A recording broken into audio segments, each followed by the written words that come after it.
Hi friends, welcome to தீபாவின் மாடி வீடு. இன்றைக்கி என்னோடய ரூமை தான் உங்கள்கிட்ட நான் சுற்றி காமிக்க போகிறேன். இப்படியே பாருங்கள், ரஃப்பாக உங்கள்கிட்ட நான் காமிச்சிடுறேன். நேற்று நைட்டு தான் நாங்கள் ஒதுங்க வச்சுருக்கோம், ஓகேங்களா. இந்த இடத்துல இந்த ஃபேனுக்கு பக்கத்தில் தான் கட்டில் இருந்தது.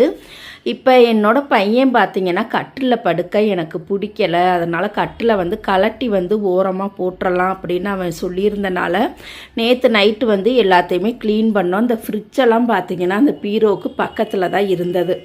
இந்த இடத்துல ஃபுல்லாகவே கட்டில் இருந்தனால இப்போ எல்லா பொருளையுமே மாற்றி மாற்றி வேறு வேறு இடத்துல செட் பண்ணி வச்சுருக்கோம்.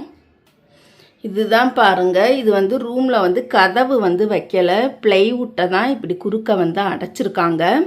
இந்த வீடு பார்த்தீங்கன்னா ஃபஸ்ட்டு அந்த ஹவுஸ் ஓனர் இதை ஒரு குடோன் மாதிரி தான் யூஸ் பண்ணியிருக்காங்க. அதுக்கப்புறம் தான் இந்த குடோனை எடுத்துட்டு இதை இருக்கிறவங்க வாடகைக்கு இருந்துட்டு போகட்டும் அப்படிங்கிறனால எங்களுக்கு முன்னாடி ஒரு 3-4 பேர் இந்த வீட்டில் யூஸ் பண்ணியிருக்காங்க. அதுக்கப்புறமா நாங்கள் இந்த வீட்டை ஒத்திக்கு தான் இந்த வீட்டில் இருக்கோம், வாடகைக்கு கிடையாது, ஓகேங்களா. அதனால் பாருங்கள், இந்த ரூமுக்குள்ளே தான் நான் இதை நான் காமிக்க போகிறேன். எடுத்ததுமே பார்த்தீங்கன்னா ஒரு ஹால் இருக்கும், ஹால்குள்ளே பார்த்தீங்கன்னா ரூம் இருக்கும். இதுதான் பார்த்தீங்கன்னா டோர். இந்த இடத்துல பார்த்தீங்கன்னா இது டிவி டேபிளாக இருந்தது, டிவி வைக்கிற டேபிளாக இருந்தது. அதிலருந்து ஒரு தகடு மட்டும் இந்த மாதிரி செட் பண்ணியிருக்கோம். இது எதுக்காகன்னு பார்த்தீங்கன்னா பசங்க எழுதுறதுக்காக செட் பண்ணியிருக்கோம். அந்த எழுதுகிற டேபிள் வாங்காமல், ரைட்டிங் டேபிள் நாங்கள் வாங்காமல் அதில் ஒரு பிளேட்டை மட்டும் யூஸ் பண்ணி 4 சைடுமே நிற்கிற மாதிரி ஸ்டாண்டு ஸ்டேட் பண்ணி அதை தான் 2 பசங்களுமே யூஸ் பண்ணிப்பாங்க, மாற்றி மாற்றி எழுதிப்பாங்க. அதுக்கு கீழே பார்த்தீங்கன்னா ஸ்பீக்கர் பெட்டி இருக்குது, மேலே பார்த்தீங்கன்னா ஒரு வாளி இருக்குது. இதில் பாருங்கள் 3 அடுக்கில் 1 அடுக்கு தான் இங்கே ரைட்டிங் டேபிளுக்கு யூஸ் பண்ணியிருக்காங்க. கீழே இருக்கக்கூடிய அந்த 2 அடுக்கில் பார்த்தீங்கன்னா மேல் அடுக்கில் என் பையனோட நோட்டு புக் இருக்குது, கீழே அடுக்கில் பார்த்திங்கன்னா என் பொண்ணோட நோட்டு புக் இருக்குது. ரெண்டையுமே கலந்து வச்சிட்டோம்னா மாறி போயிடும் இல்லையா. அதனால் மேலே ஒரு அடுக்கில் ஒரு ஆளுக்கும் கீழே உள்ள அடுக்கில் இன்னொரு ஆளுக்கும் செட் பண்ணி வச்சுருக்கோம். அப்போ தான் எடுக்கிறதுக்காக உங்களுக்கு யூஸ்ஃபுல்லாக இருக்கும். இந்த இடத்துல பார்த்திங்கன்னா பெரிய ஜன்னல் இருக்குது. இதை டாப்பாக போட முடியாது, அதனால நாங்கள் கயரை போட்டு கட்டி வச்சுருக்கோம். திறந்தே வச்சிட்டோம்னா எல்லா மங்கீஸுமே ஜன்னல் வழியாக உள்ளே வந்துடும், குட்டி குட்டி மங்கீஸ்லாம். அதனால நாங்கள் இந்த கதவு மூடியே தான் இருக்கும், திறக்க மாட்டோம். ஏன்னா திறந்து வச்சுருந்தோம்னா எல்லா நேரத்துலையுமே மங்கீஸ் வந்துக்கிட்டே இருப்பாங்க. உள்ளே குரங்கு வந்துச்சுன்னா நம்மளால் சமாளிக்க முடியாது. இந்த இடத்துல பார்த்தீங்கன்னா ஃபேன் இருக்குது. ஃபேன்லாம் துடைக்கவே நேரமில்லை. என் பையனுக்கு எப்போ டைம் கிடைக்குதோ அப்போ தான் அவனுக்கு தோணுச்சுன்னா துடைப்பான். அது வரைக்கும் இப்படி தான் இருக்கும். அவன் ஒரு ஆள் தான் இந்த ஃபேன் யூஸ் பண்ணுறான். இந்த இடத்துல பார்த்தீங்கன்னா ஃப்ரிட்ஜ் இருக்குது. ஃப்ரிட்ஜுமே பாருங்கள் இன்னும் க்ளீன் பண்ணலை, அப்படியே தூசியாக இருக்குது பாருங்கள். க்ளீன் பண்ணுறத நான் அடுத்தடுத்த வீடியோவில் உங்களுக்கு கண்டிப்பாக அப்லோடு பண்ணுறேன். ஆனால் இந்த வீட்டில் மெயினாக பார்த்தீங்கன்னா செல்ஃபே இருக்காது. செல்ஃபே இல்லாத வீட்டில் நாங்கள் எப்படி யூஸ் பண்ணியிருக்கோம்னு பாருங்கள். அப்படியே வாங்க, பக்கத்தில் ஒரு படி இருக்குது. இந்த படி தான் ஹால்லையுமே இருக்கும். 2 கதவு இருக்கும். இங்கே ஒரு கதவு இருக்கும், அங்கே ஒரு கதவு இருக்கும் ஹால்கிட்ட. இந்த கதவை வெளிப்பக்கமாக பூட்டு போட்டு பூட்டி வச்சுட்டோம். ஏன்னா இங்கே குரங்கு அதிகமாக வர்றதுனால. இந்த படியில் இருக்கக்கூடிய திங்ஸ் எல்லாம் பார்த்திங்கன்னா என் பொண்ணோட திங்ஸ். இதில் ஏதாவது ஒரு பொருள் காணாட்டினா எங்கள் பொண்ணு எங்களை போட்டு ஒரு வழி படுத்தி எடுத்துருவாங்க. அதனால் அவங்கவுங்க பொருளை நாங்கள் தொடவே மாட்டோம். அவங்கவுங்க இடத்துல அப்படியே சேஃப்டியாக இருக்கும். இங்கே பக்கத்துலேயும் பார்த்திங்கன்னா ஒரு வாளி இருக்குது. அப்படியே பார்த்திங்கன்னா இந்த ஏர் கூலர் இருக்குது. அது இப்போதைக்கு கொஞ்சம் ஒர்க் ஆகலை, அதனால் செல்ஃப் இல்லாதனால இப்போதைக்கு தலகாணியெல்லாம் அதில் நான் அடுக்கி வச்சுருக்கேன். தலகாணிக்கு பார்த்திங்கன்னா வேறு உரை தைக்கணும். இந்த உரையை கலட்டி போட்டுட்டு வேறு புதுசாக துணி எடுத்து தான் தைக்கணும்னு நினச்சிக்கிட்டு இருக்கேன். நேற்று ஒதுங்க வச்சனால தூசியாக ஆகி இந்த மாதிரி ஆகிப்போச்சு. இது பக்கத்தில் பார்த்திங்கன்னா ஷூ ரேக் வாங்கியிருக்கோம். இது ஷூ வைக்கிறதுக்கு கிடையாது, டெய்லியும் போகக்கூடிய ட்ரெஸ்ஸை எங்கள் 2 பசங்களுக்கு வைக்கிறதுக்காக இந்த ரேக் வாங்கியிருக்கோம். ஃப்ளிப்கார்ட்டில் தான் ஆர்டர் பண்ணி வாங்கினது. இது வாங்கி 2 வருஷம் ஆயிடுச்சு. அதுக்கு மேலே பார்த்திங்கன்னா ஒரு பேக் இருக்கா. அந்த பேக்கில் வந்து நான் இப்போதைக்கு போர்வை தான் அதில் வச்சுருக்கேன். இப்போ வெயில் காலங்கிறனால அந்த போர்வை அப்போ அங்கிட்டு இங்கிட்டுன்னு போட்டு ஒரு மாதிரி ஆயிடுதுன்னு போர்வையை வந்து அந்த பேக்கில் வச்சுட்டேன்.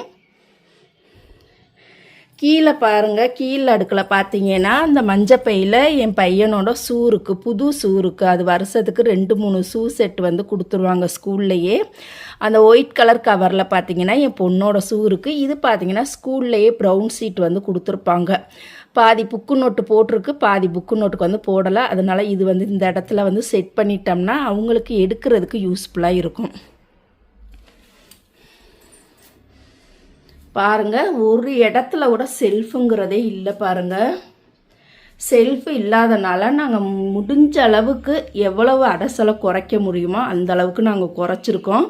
மீதி பொருட்கள், தேவையில்லாத பொருட்கள்லாம் எங்கள் வில்லேஜில் எங்கள் சொந்த வீட்டில் போட்டாச்சு. இப்போ நேற்று தான் இந்த கட்டில் வந்து கலட்டி இந்த இடத்துல வந்து பீரோவுக்கு சைடில் அந்த பக்கம் இருக்க மாதிரி பெட்டுக்கு பின்னாடி கிடக்குது. அதுக்கு வெளியில் பார்த்தீங்கன்னா கட்டில் இருக்க மாதிரி செட் பண்ணிட்டோம், சாய்ச்சி போட்டாச்சு. இந்த இடத்துல பார்த்தீங்கன்னா ஒரு பெரிய பீரோ இருக்குது. அதுக்கு மேலே பார்த்தீங்கன்னா ஒரு பேக்கு, அப்புறம் அங்கிட்டு ஒரு கட்டப்பை இருக்குது. அது தேவையில்லாத பையெல்லாம் அதில் போட்டு வச்சுருக்கேன்.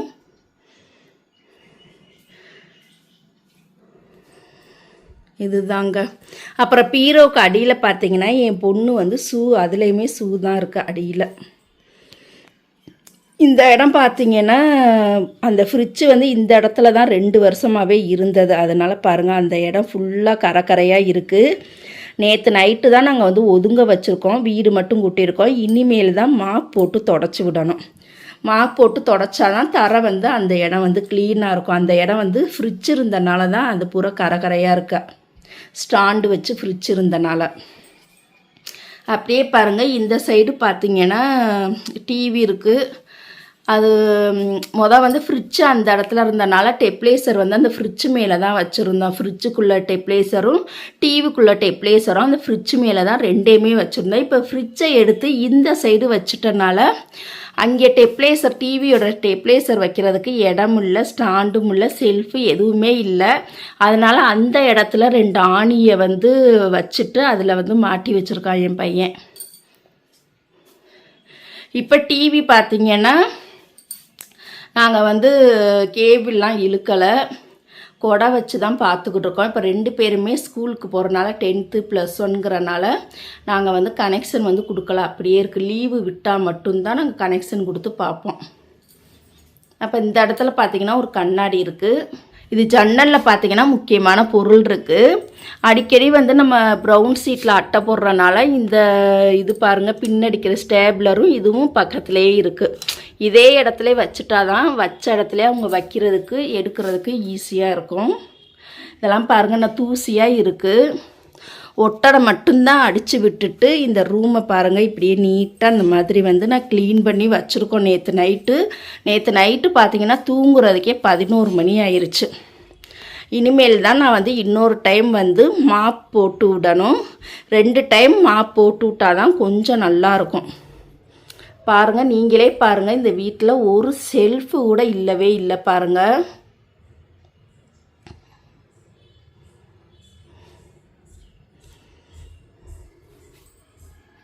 அப்புறம் அந்த மேலே பார்த்தீங்கன்னா பழைய ஸ்கூலில் படித்த அந்த சீல்டெல்லாம் வந்து கொடுத்துருந்தாங்க. அதான் இங்கே தான் வந்து செட் பண்ணியிருக்கேன் சுவிட்ச் பாக்ஸ் மேலே. நாங்கள் வரும்போது பார்த்தீங்கன்னா அந்த மேலே இருக்கக்கூடிய அதே ஒரே ஒரு சுவிட்ச் பாக்ஸ் தான் இருந்தது. அதுக்கப்புறம் நாங்கள் எல்லாமே வந்து நாங்கள் எக்ஸ்ட்ரா சுவிட்ச் பாக்ஸ்லாம் எல்லாமே வச்சு நாங்கள் வந்து செட் பண்ணியிருக்கோம். பாருங்கள், செல்ஃபே இல்லாத வீடு. இன்னும் ஒரு 2 வருஷத்துக்கு நாங்கள் இங்கே தான் இருப்போம். அதுக்கப்புறம் தான் வேறு வீடு பார்த்துட்டு வேறு வீட்டுக்கு நாங்கள் வந்து போயிடுவோம். இது பார்த்தாலே உங்களுக்கு தெரியும், அடியில் வந்து கட்டில் இருந்தால் அடியில் வந்து கொஞ்சம் ஜாமனும் வேறு வச்சுருந்தோம், செல்ஃப் இல்லாதனால. இப்போ கட்டில் எடுத்தனால அந்த இடம் பூரா பாருங்கள் உங்களுக்கு ஒரு மாதிரி கரகரையாக இருக்கிற மாதிரியே இருக்கும். Okay, thank you friends. என்னோட இந்த ரூம் உங்களுக்கு பிடிச்சிருந்ததா அப்படின்னா லைக் பண்ணுங்கள். கண்டிப்பாக உங்களுடைய கருத்துக்களை கண்டிப்பாக நீங்கள் வந்து கமெண்ட் பண்ணுங்கள். உங்கள் வீட்டில் செல்ஃபெல்லாம் இருக்கா இல்லையான்னு கண்டிப்பாக கமெண்ட் பண்ணுங்கள். செல்ஃப் இல்லாது எங்களுக்கு ஒரு பெரிய மன கஷ்டமாகவே இருக்குது. இப்போ தான் நம்ம சேனலை நீங்கள் புதுசாக பார்த்துக்கிட்டு இருக்கீங்க அப்படின்னா கண்டிப்பாக மறக்காமல் எல்லாருமே ஒரு சப்ஸ்கிரைப் பண்ணிக்கங்க, லைக் பண்ணிக்கங்க. நெக்ஸ்ட் வீடியோவில் பார்க்கலாம். தேங்க்யூ.